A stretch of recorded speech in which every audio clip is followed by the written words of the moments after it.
Ash,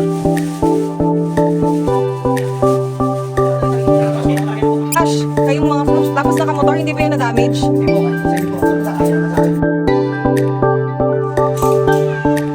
Deliver dito guys. Sige, ba? 2 linggo lang?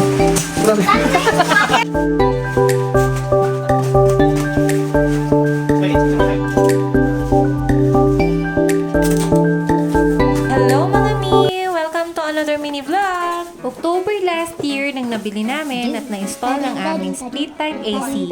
At now ko lang talaga na-appreciate ng sobra dahil sa tindi ng init mga mi. Sabi ko nga ay nabili ko lang ito online. Dahil alam niyo naman, pabangers ang inyong Nima sa mga pa-vouchers ng mga online platforms. Napili ko nga itong TCL na split type inverter kasi nga syempre, mas mura siya sa ibang brand. At sabi ko, kapag mainit, lalo na this summer, ay masusulit ko talaga ang paggamit.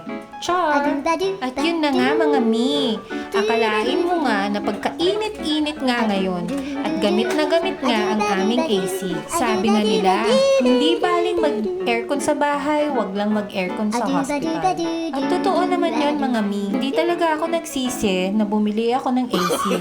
Kaya lang, mukhang magsisisi ata ako pag nakita ko ulit yung bill namin sa susunod na buwan.